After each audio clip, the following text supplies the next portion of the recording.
Welcome to the Diary of Dating Over 50 with Tanya R. Lewis, the hottest dating show on social media, hosted by the sassiest model of them all, Tanya R. Lewis. Are you 50 and single, dating or waiting to mingle? Be a guest on the Diary of Dating Over 50 with your host, Tanya R. Lewis.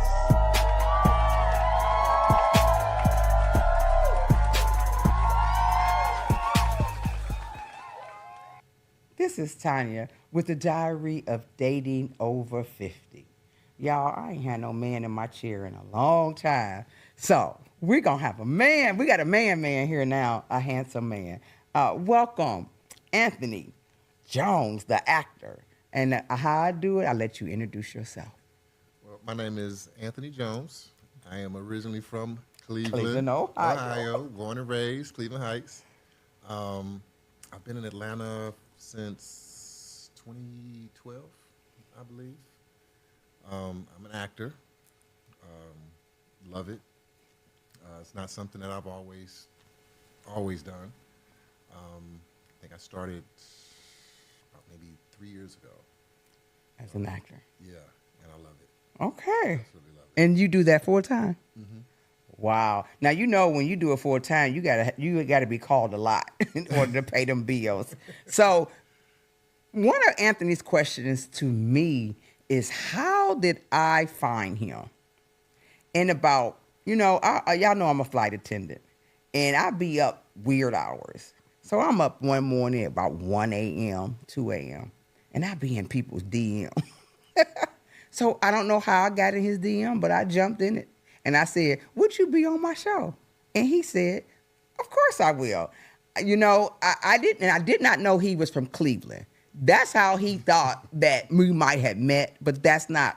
I'm just, social media is free, and it will give you everything you need between good and bad, and I always take the good. So that's how I met you. I was in your DM. Okay. Yes. I ain't hit on him, y'all, but... So tell us about your childhood of growing up in Cleveland, Ohio. Well, I grew up in Cleveland Heights, elementary on up, and I didn't realize it was different until after I graduated. Mm-hmm. I went to an HBCU. I went to Alabama A&M after I graduated, but Cleveland Heights was very diverse. It was, and that's what I loved about it. Mm-hmm. We had rich black, poor black, rich white, Jew. It's a Jewish neighborhood. I actually grew up in a Jewish neighborhood, so we got off Jewish holidays and things like that. But it was very, very diverse. You got an opportunity to learn how to deal with all types of people. Mm-hmm. Learned a lot. I learned an awful lot. I would say one of the biggest lessons that I learned growing up in Cleveland Heights was my senior year in high school. And, I graduated in 93. And so this was after Rodney King and everything. And so my 12th grade year, we can take a lot of different English classes. So I took an African-American literature class. And when I walked into the classroom, it was a white guy teaching. African-American literature. Yes.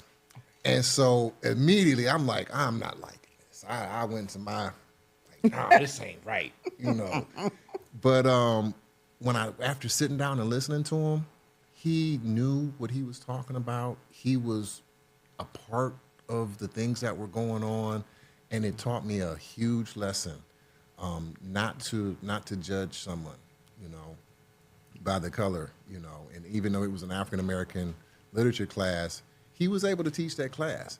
He introduced me to my first Dick Gregory book. Oh, my. Yeah. He had vinyl. He had The Revolution Will Not Be Televised. He had pictures. He marched. But it was a great experience. But you also saw the other side, too. The white side of it. Yeah. The prejudice side. Yes. The hate. We got. And he taught all of that? Yeah. But growing up in Cleveland Heights, period, you had to deal with all those different types of people and all those different types of personalities. So it really helped, Okay. So did you ever get into any trouble as a young man? Like, like not the drug selling or maybe that too. Nah, I was or you was a good boy in that case. Well, I mean, my parents worked. My parents, they're still together. They still live in Cleveland Heights. Oh my. Same house, same telephone number, everything. Yes. But we learned an awful lot there. So did you get in any snags? I did. I did. In middle school. Give me a memorable one. Oh man. So I want to say I was in the 9th grade. So I've been the same height since 10th grade. I'm 6'5". So and a lot of the guys that I hung up with, they also kind of looked old. So I was about 14 years old. Matter of fact, I was in 9th grade. And we decided we wanted to be grown. A friend of mine, they stole a car. And so we piled up in that car. We was about 6, 7, 8 deep. Y'all was wrong. Y'all knew y'all was going to get caught. We thought we looked grown enough to drive around the city in this car packed with little kids. The police came, they had guns at us and everything. We like, whoa, what is this? Got arrested. Parents came up, had to come get us out of jail, and it was a mess. Oh my. Yeah. I don't know how y'all thought 6 black nappy-head kids. Little kids. in a car. We weren't thinking. We thought we was grown, and we knew we wasn't supposed to be in a stolen car. Okay. So now we done got through high school a little bit. Mm-hmm. And you said you played sports in high school. I'll see what I got on those. I did. I played football and basketball. Okay. And I did track. My freshman year, I did track. And did they get you scholarships onto school or? You know what? I had a couple of scholarship offers, but for some reason I don't know what I was thinking. I didn't take any of those offers, so I ended up going to Alabama A&M. Okay. And didn't play sports when you got in. I did not. Okay. I did not. So now we're in college. Tell me about your college years. How did that go? College was fun. Mm-hmm. It was probably too much fun. Okay. Do tell. So, oh man. So when I got to A&M, I lost my mind. Okay, I got us all of these beautiful black women down there. I said, "Thank you, God." As if all of these women were here for me. Oh, okay. But met some really great people. Friends to this day. Family. They're family now. Mm-hmm. But yeah, we had a good time. That's the thing about going to a HBCU school. A lot of times, it's a long-term relationship. It is. You go through major things in your life at a pivotal point, and then you move on and you go through life with your children, and it's some reason y'all get together a lot. Y'all find a reason to get, the schools find a reason to get together. Oh yeah, we've got a homecoming, and it's a lot of fun. Yeah, homecoming at A&M is a lot of fun. Okay, so then when you graduated from college, did you decide what I'm gonna do with my life now? I wish it was like that. Okay, but it wasn't. Tell me how it was. So I didn't actually graduate from A&M. Okay. I did end up getting my degree, but not at A&M. Mm-hmm. But no, I had a daughter, my firstborn, and so I dropped out of school and had to take care of my responsibility. Mm-hmm. So. Wow. And you got married? Later on, eventually got married after my son was born, and and we had another daughter. So you have 3 children. Mm-hmm. How many grandbabies? None. None yet? None. Oh, okay. My oldest, she's married. She's 26. Mm-hmm. Love my son-in-law. Great guy. She did a great job. Okay. They did a great job. Okay. In finding each other, they did a good job. Okay. And my son is 25, and my youngest is 22. Okay. So then we go through having children. We get married. Mm-hmm. We go through that. Where did acting come in at? Acting just came like maybe 4 years ago. And how did your first acting? So acting was never on my radar. Okay. So a friend of mine, he was doing background.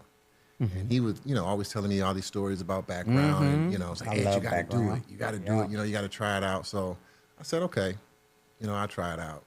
And every time I went on set, for some reason, people thought I was one of the main cast members. And I had a few features, a few feature backgrounds as well. And a lot of people kept talking to me about it. And so I didn't pay it any attention for a long time, and then it kept coming to me. And then I said, okay. Because it's major. Now, let's set the stage for people that don't know. When you do background, you don't really talk. You just there for if they have a big scene. Say they need people in the audience. Say they need to have people at a party. Right. Because I was backstage and Michi was standing right next to me on BMF. But the background really don't say anything. Right. And a lot of times when you get picked to go from background to something else, they say you're good on camera. So when they seen you, the first time that they took you from back, because everybody want to go to that next level. Right. So everybody jumping in front of the camera. People, I wasn't. That you wasn't wasn't. me. You was laid back. No, whenever I went on set to do background, I was in the corner, minding my own business. I didn't care if I got on camera or not. I was actually okay with it. You there for the money. Yeah, that was it. I had no, that wasn't my goal to get on camera. I'm like, okay, I'm fine. And it's a grind too because it's long hours. It is. Yeah. So you was over here in this corner, and the director looked at you and said, "Oh, let's." Yep, I got approached several times, and they said, "Hey, we want to know if you'll be interested in a feature. Like, it's more money. You're definitely going to be on camera." I said, "Sure. Why not?" And after a while, when I kept doing it, I said, "Okay, let me look into this." I talked to a friend of mine who was an actor about taking classes. It's like, if I'm going to do it, I want to do it right. I just don't want to just jump on it just to be seen. I want to be good at it. So I signed up and started taking classes. And when I started taking classes, I probably started in beginning of the year. I started taking classes. I met a friend of mine who was signed with an agent already. And he told me about his agency and how she was having an open call. I'm new to the industry. I don't even know what an open call is. And you raw too, because you was real new. Yeah. And so I said, "Well, what do you need?" He said, "You need headshots and you need a resume." Okay. I had headshots. Did you need a reel as well? Not then. Okay. No, not then. Okay. But I had my headshots already, but I didn't even know that there was a resume for acting. If you turn on the TV, that's my resume, see what I've done.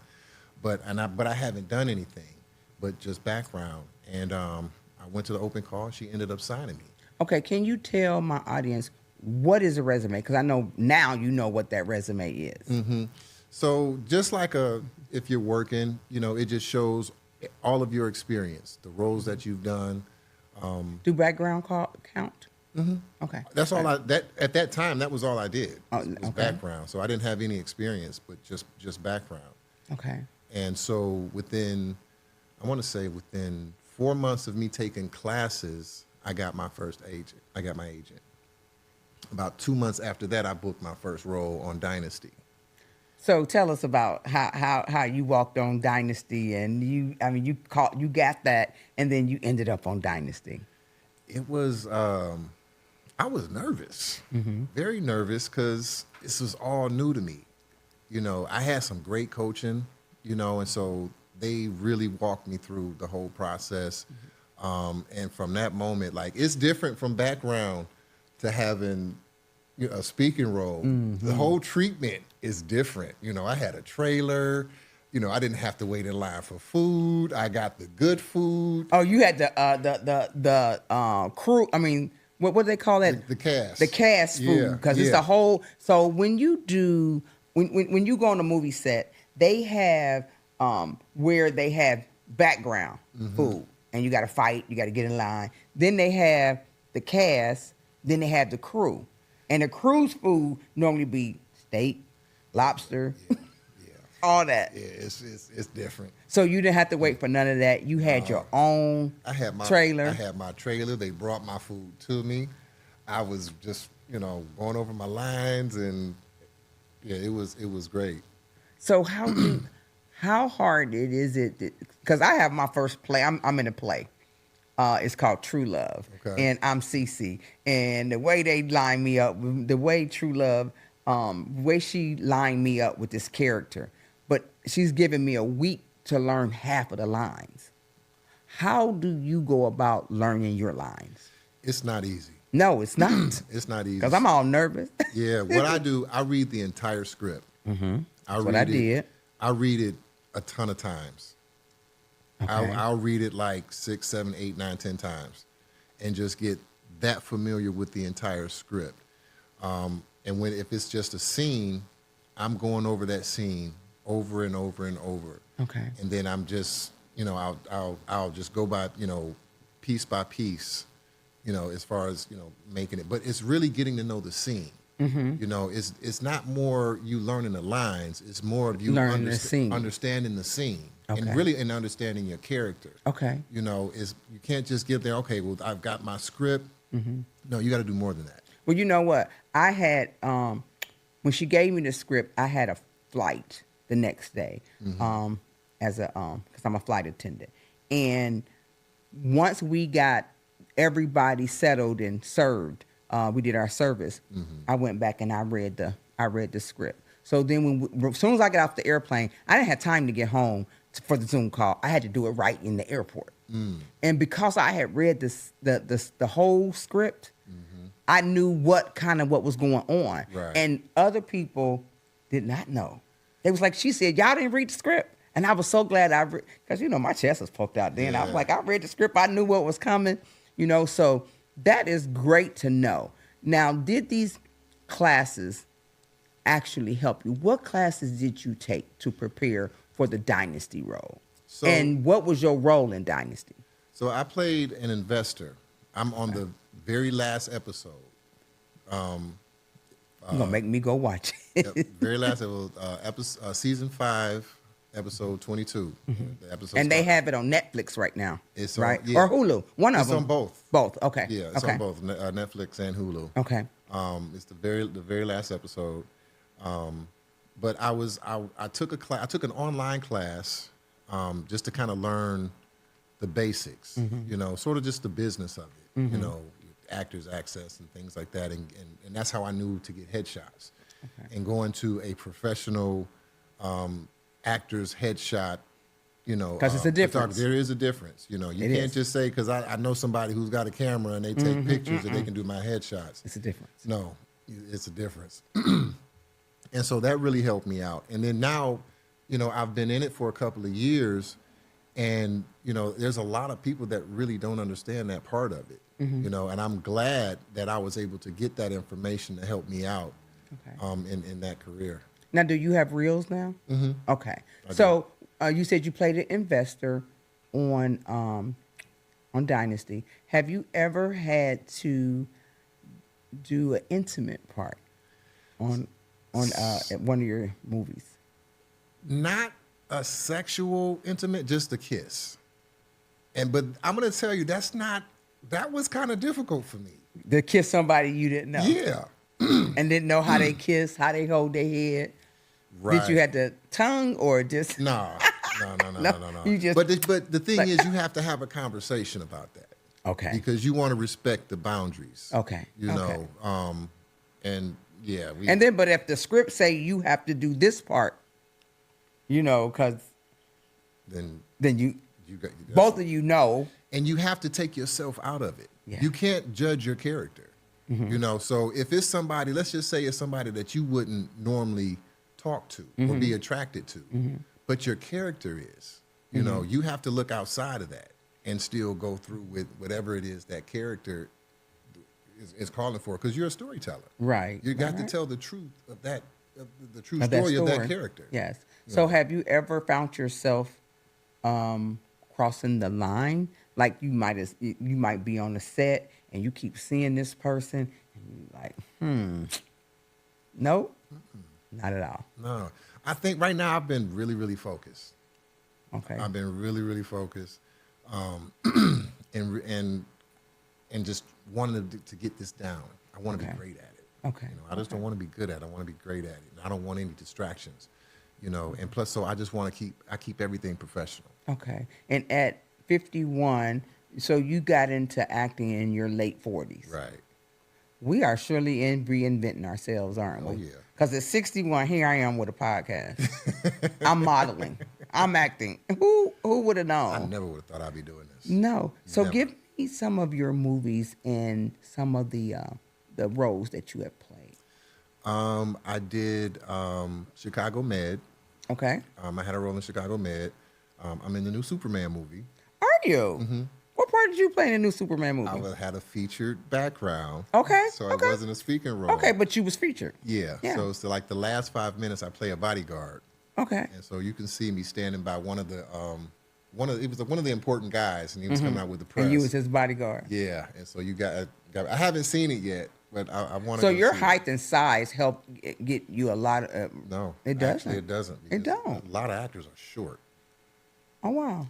Yeah, and then you have because they like Wesley Snipes on like 5'9", 5'10". Yeah, most actors are because short. they want to. I don't know why that is so important to keep them that size, and they try to find women that's not too much taller. Because it looks good on camera. It look good on camera. With me being 6'5", if I'm in a scene with someone who's 5'5", 5'6", they have to figure out how we're going to frame that. Right. Right. And so that's where the difficulty. Because I've had some roles like they like my audition and they like me, but too tall. I was too tall. Oh wow. So have you ever been turned down for a role that you really, really wanted and it kind of set you back a little bit? It never set me back. Mm-hmm. I've seen some roles that I've auditioned for, and I saw who got the role, and I've seen some of them. I'll say, you know what, I see why they went in that direction. But there's a few I was like, I did a lot better than my audition. Your audition was a lot better. Wow. So, did you think that you would get this far and you would be able to pay your bills? Because artists, actors are you could starve literally if you don't have the right agent or get the right hookups. It's not easy. No, it is not easy, and I never thought that this is what I would be doing. And to have to do this on a consistent basis, and because really the ups and downs. Oh yeah, and then you have a lot of people. Some of them aren't paying a whole lot. Yeah. But you just gotta figure it out. You gotta grind. I have some long, deep conversations with God. Before I even decided to do this. I can tell you the set I was on the night that it happened, and I said, okay, God, this is all you now. I am getting out of the driver's seat. I'm gonna get over here in this passenger seat, and it's up to you to determine how fast we go, how slow we go, when we turn left, turn right, when we going through those stormy mountains. And I'm worried about how things are going to happen. I'm going to sit in this passenger seat and know that you are in the driver's seat and know that I am perfectly fine. And that's I've honestly been going on faith. So tell me, what do your agent find most of your jobs for you, or you find them as well? No, I find them as well. Okay. I mean, your agent, you pay your agent 10%. When they find something. What about when you find something? When I find something, it's on me. But you have to do 90% of the work. And if you want to work, you got to do the independent films, and you have to look yourself. Tell me, to find work. Take me through a day of you waking up in the morning, preparing for an audition or for a movie. How is your mindset? How do you start that day off? So I'll go to the gym. After the gym, I'll go meditate. After that, go home, shower, and I'm in my script. Just all day, just in my script, and getting ready for my auditions. I will say too, it's important to have a good circle. So an honest circle. You want people that's going to be honest with you. I got people who, if I'm doing an audition and it's not that good, or they know what I can do, they're like, that wasn't it. Okay. You know, because I don't want to get on screen and I suck, but everybody's been telling me I'm good. Right. You know, but I've got a good circle around me that, you know, when my stuff is bad, they'll let me know. Yeah. And that's important. Yeah, that's very important. Because sometimes I wake up and I be like, okay, God. Like today, I knew I had to film today. I used to film every Sunday. Mm-hmm. But since I came to Scottdale Podcast Cafe, I do 3 in one day. And I woke up this morning and I was like, okay, God, please continue to show me that I am going in the right path. Mm-hmm. You know, because I need to get paid for this. Yeah. You know what I'm saying? And I haven't paid my dues yet. But how long will my dues have to be paid before it's there? Yeah. Are you asking yourself there, how long do I have to pay my dues before that big one comes? Mm-hmm. I all the time. Mm-hmm. And I get wake-up calls from my people, too, and they say, Aunt, you only been doing this for 3 years. I know it, and I've been doing it. I ain't celebrated my year yet. Yeah, it's like, you know, you only been doing it for 3 years, and you've actually done a lot more than some people that's been in it for, 10, 15 years. So I take that into consideration, too. Okay. So I'm going to switch it up a little bit because I know my viewers want to know. Because you single, right? I am. That's my favorite question. How single are you? Are you dating? Right now I am not dating. You're not, because you're focused. Yeah. And also, to be completely transparent, it's not easy financially as an actor. I can take care of myself. But to take somebody out? To try to date and take somebody out, no, I'm not about to waste anybody's time right now with that because I know what position I'm in right now. Yeah, because you would tell, some females won't, or some women won't understand that you are a starving actor and say, okay, we can do something very inexpensive, especially here in Atlanta. Free. Right. Yeah. Okay. How about that? He said FREE. Yes. Because most women, they want to be wined and dined. Exactly. Exactly. They want to do all this elaborate stuff. Yeah. So you live in very modestly right now. And also my time. Yeah. Like I've spent, this is not easy. You spend a lot of time. It's very, very therapeutic. Mm-hmm. You do a lot of self-reflecting, and learning about yourself. But the time and right now it's like, no, I got to take care of me. So what do you do to have fun, or to kind of like, okay, let's step away from. That Cleveland look good on there, don't it? It does. I like that. Amazing. I like Cleveland. I said up like that. I like Cleveland too. If it was warm there, we'd still be there, wouldn't we? Yeah, it's too cold. We could have that cold. Boy, I think I got a Detroit Lion hater in the house too. Anywho, but what do you do to have some fun? When the last time you had some fun? I have fun. Okay. Yeah, I have fun. But it's mainly with my acting circle now. Okay. Doing just other projects. I started writing. Mm-hmm. I've got a project that I'm writing with two other people. I've got 2 other projects that I started writing on my own. Mm-hmm. And that's fun to me. Okay. That's okay. And just hanging out with them. We'll go over somebody's house and drink. Y'all do cheap stuff. Yes. Stuff don't require. So I'm going to openly invite you to the Scottdale Podcast Cafe on the 27th. It's going to be the type of people in the industry that you would want to be around. Okay. We also have William Green. He used to perform with Peebo Bryson, B.B. King. He was on stage with Boney James. Nice. So that is going to be a night of a magical moment. And it's probably was somewhere you would want to be because it's going to be so cool and laid back. Okay. If you can put $50 together. I know that's hard to get out your budget. I can handle that. I know you can handle that. Yeah, I can handle but that. if I was you, I would definitely show up because And then this place is also, if you and your actor friends want to come and do a game night, or when we get done, I'm gonna show you the jam session is back there. We also have a patio where we can, if you want to come here and film and do some content.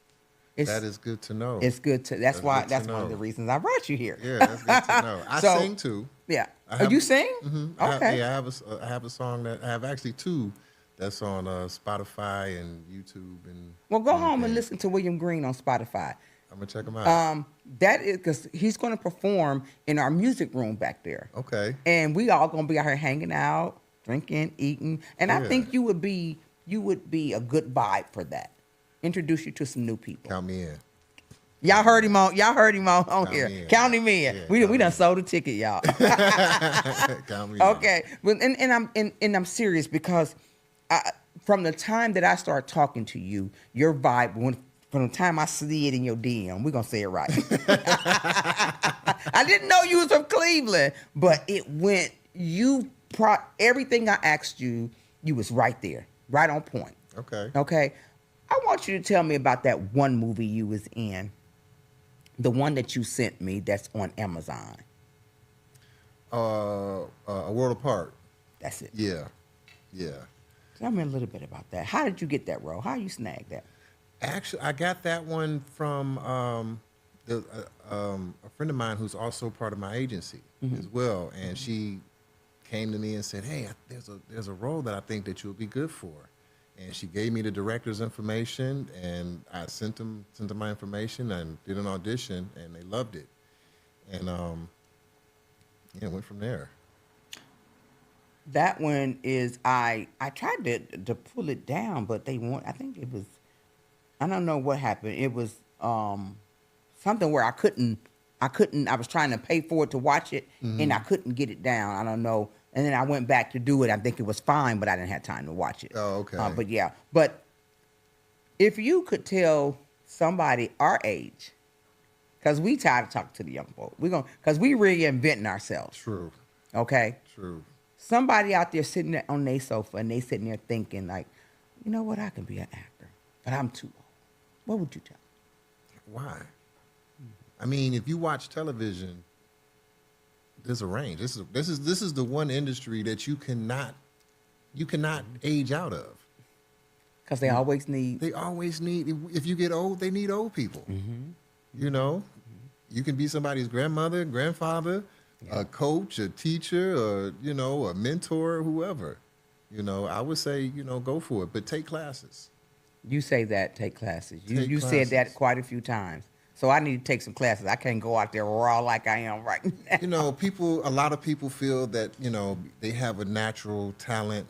And some people do. Some people are gifted, and I'm not going to say that, everybody that is successful are trained. There are some untrained actors that have been very successful. But I would highly recommend getting trained and going to a reputable class that you're going to learn, and because you're becoming somebody different. It's one thing if every role that you get is your own personality, you'll be great. Okay. But if you really want to dive into it, you want to get into some different types of roles. Playing different characters. Yeah. You might be a very sweet person and find yourself playing a villain and love it. Have you played a villain? I did. Did you? Did you love it? I loved it too. I was like, ooh. So tell me, what is coming up for you? First of all, tell me this first. What is the role that you really want to snag? And the director that you want to work up under? I would love to work with. There's a couple of people I want to work with. Jeffrey Wright is one. I want to work with the Wayans. I would love to do a project with the Wayans. Is that right? Yeah. They got a new movie out too, don't they? Marlon Wayans. Marlon does. Yeah. I would love to work with any of them.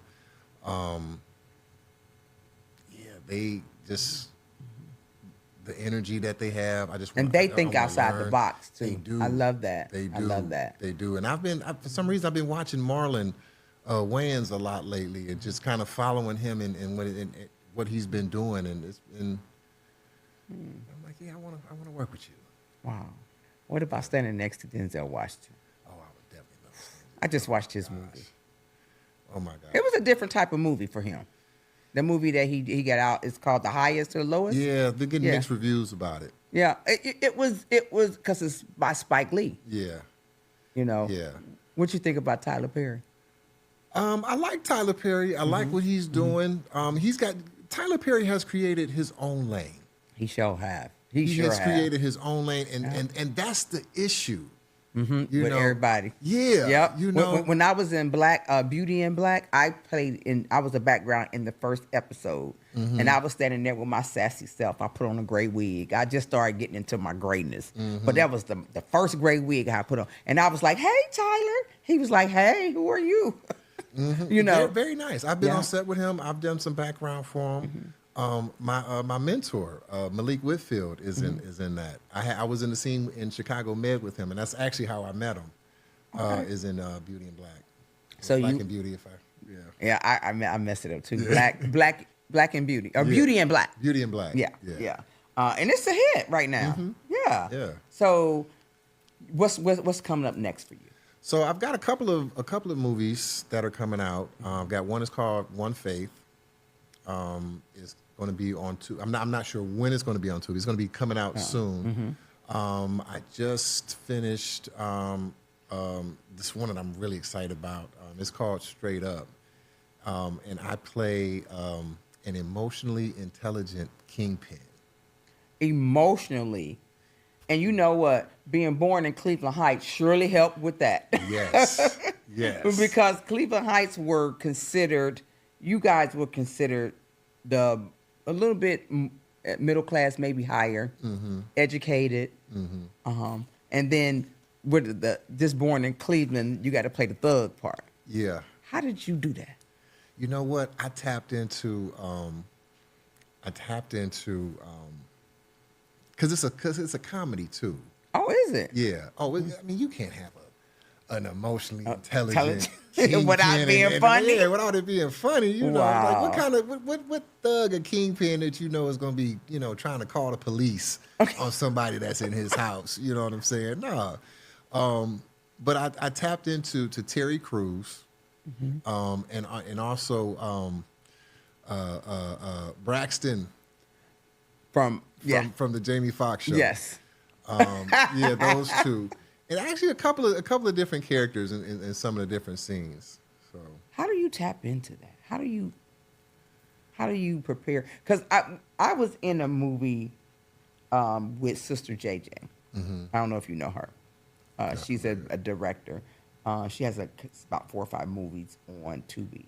But she played. It was The Whore and the Preacher. okay. And I was one of the hoes. Okay. I only had one line, but I was a good hoe, though.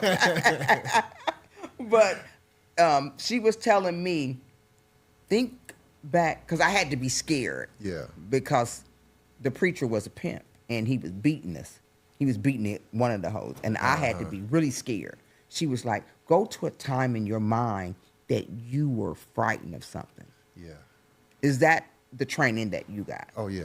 Yeah. You either you substitute, but you want to come back to something to bring that emotion out, but you don't want to tap into something that you haven't healed from. Is that right? Yeah, because you get right back into it. If you haven't healed from that trauma, and if you need to go back there, it's going to bring all of that back, and you don't want to do that. But I always create a backstory. What's the backstory? Just whoever my character is, whatever breakdown that they've given me, I create something else. Okay. How he grew up. Did he grow up with both their parents? Did they die early?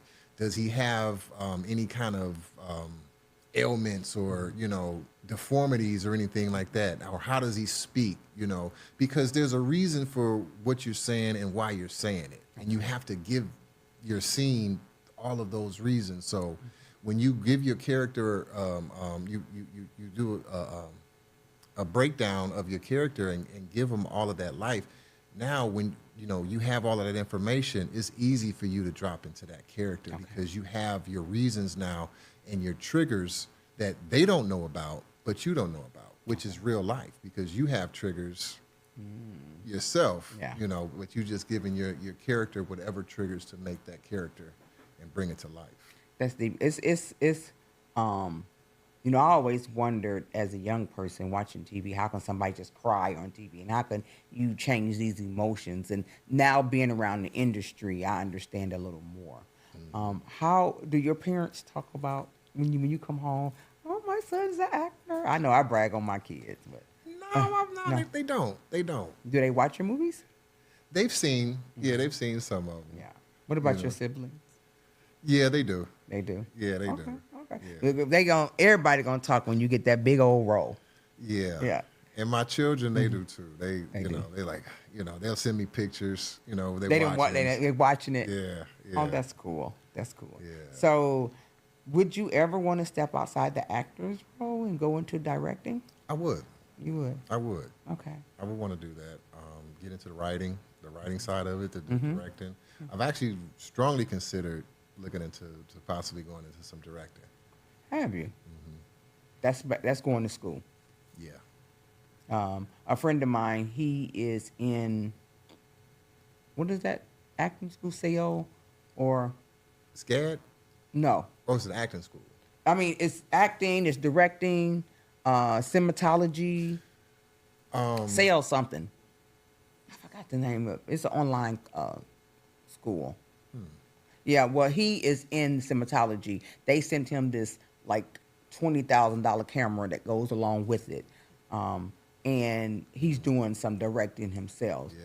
But there's so much money to be made, but then it's also so many people want you to work for free, especially when you're new. Yeah. And I'm sure you have experienced that. Yeah. Yeah. You got to learn to say no. Do you still do free? Do you do any free? I do some. Do some? I've given myself, every year I'll give myself a free budget. Okay. You said a free budget. Yeah. That I will only do so many, for free. Because you never know. You never know. And who especially might if it's a good project, I don't mind doing it, but I'm not working for free all year. Okay. Well, you can't. No. What about commercials? Okay. Yeah, I audition for commercials as well. Okay. So if you wanted to say something to my audience, just something that we haven't talked about, how to find you, what roles you looking for, go right ahead. You can find me I'm on Tubi, I'm on Amazon, I'm on Hulu, Netflix, IG, actor Anthony Jones is my Instagram. If you're thinking about becoming an actor, come to the Actors District. That's the school that I go to. I love my coach, great coaching. I know we really didn't talk about, techniques and things like that, but we really go off into techniques, and we do more than just, going over scenes. It's really about working your muscles and your face and your pronunciations and all of that. So come to the Actors District. You're thinking about becoming an actor, it's not too late. I don't care how old you are. I don't care how young you are. Come on out, do it, find your passion. Wow.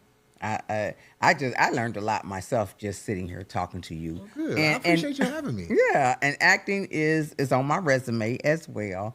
Modeling was there, and I still model. However, it's not a lot of money made in it. And I love the acting portion of it. Come on out to the Actors District. I'm talking to you too. I'm going to have to come and check it out. Every Tuesday. Every Tuesday. Is it free? You can come audit it for free. I just learned about audited. Yeah. Tisha talked about that. Yep, you can just come out and audit. Yep, you can come and audit. There's no charge. It's Every free. Tuesday. Every Tuesday. I'm gonna get the Modex information Studios in Buckhead. Oh wow, I hate to drive in Buckhead. I ain't all that traffic. But anyway, I don't have to worry about parking. Parking's taken care of. Parking taken care of. Got it. All right. All right, thank you so much. As we conclude this episode of the Diary of Dating Over 50, remember, ladies, he's single. I want to take a moment to reflect on intriguing journey of Anthony Jones, a truly captivating actor. We've delved into his beginning in the acting world, exploring the influence and experience that shaped his career. From his encounter with notable directors to challenges he's faced, Anthony has shown us that the path to success is often paved with dedication and resilience. Get money later. His smooth personality and charming demeanor highlights not just his talent, but also his ability to connect with others. Navigating life as a handsome, talented actor, he shared insight on maintaining professionalism while balancing personal relationship, a feature that many admire. I appreciate you. Thank you for allowing me to slide in your DM and pull you in the Scottsdale Podcast Cafe. My mouth always get tangled because I got to leave out the S. The S is not in Scottsdale. Okay, but we appreciate you joining us. We really do. I appreciate it. And thank you out there for continue to support me. Y'all see I have my Cleveland Browns stuff on today. We are going to be playing the Steelers pretty soon. So all of my Steelers fans, I know I look good. Thank you.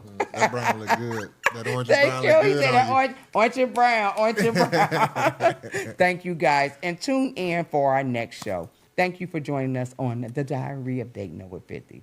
We love you. The hottest dating show on social media, hosted by the sassiest model of them all, Tanya R. Lewis. Are you 50 and single, dating or waiting to mingle? Be a guest on The Diary of Dating Over 50 with your host, Tanya R. Lewis. This podcast is brought to you by the Scottsdale Podcast Cafe.